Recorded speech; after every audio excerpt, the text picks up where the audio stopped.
Hello YouTube, this is one only G.I. Commander, and I'd like to bring you a very quick review of Flint from the G.I. Joe Retaliation line.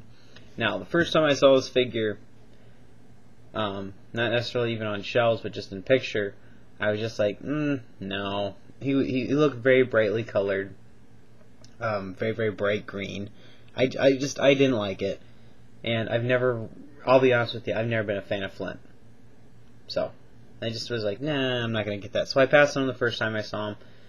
And then later on, I thought to myself, you know, why'd you pass on him? Because really, when you get the figure itself, it has this really, really nice camouflage on it. He'd look really good in a jungle squadron. So, of course, I had to go back and pick him up. And thankfully for me, because I seem to be one of the only people buying G.I. Joes right now in my area, he was still there on the shelf. So, before we get to the figure itself, let's take a very quick look at some of the stuff he does come with. He does come with this very odd looking gun and package. I don't like this at all. I'm not too sure what it is or what it's supposed to be, but I just don't like it. So, I have no need for it. He also does come with this very, very long zip line that I'm just going to show very, very quickly.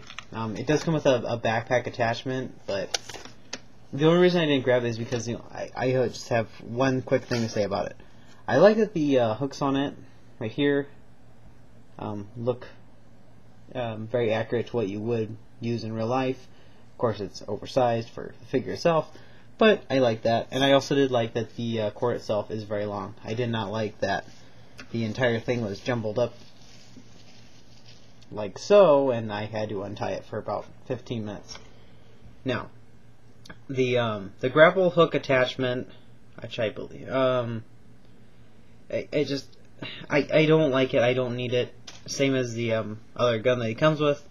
But the figure itself, I really, really do like.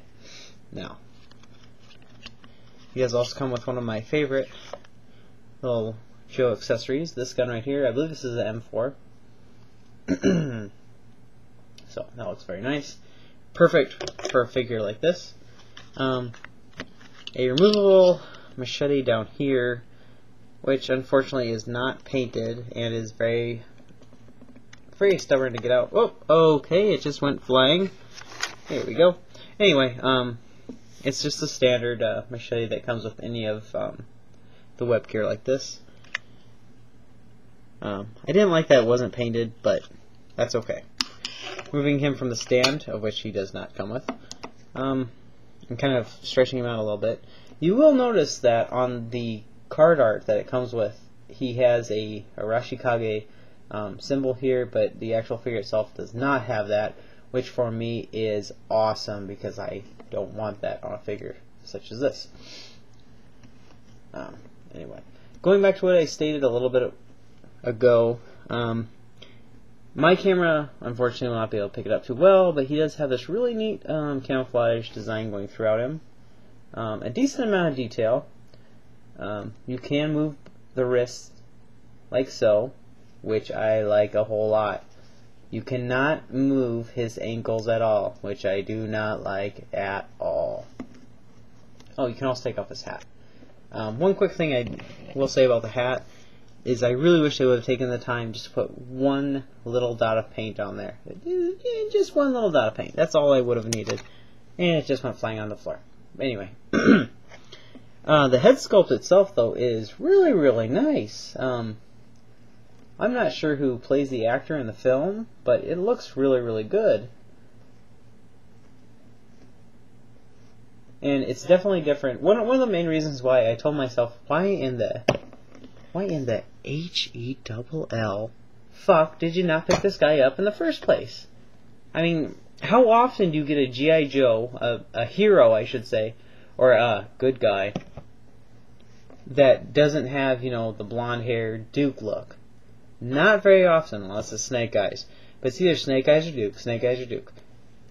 This figure itself, really, really stands out. Awesome head sculpt. A decent design. I love the web gear. This is actually one of my favorite vest or whatever. I don't know, whatever you guys want to call it. I really like this one.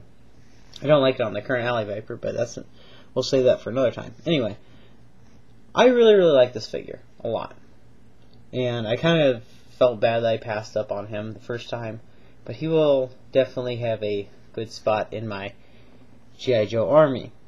So, in summation, my friends, is this a figure that you should buy? Absolutely.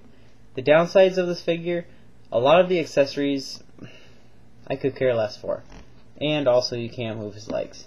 Other than that, really a pretty cool figure. Or excuse me, I just said you can't move his legs, I meant his ankles. Everything else on here is okay. So, like I said, I would actually definitely search this guy out and get him.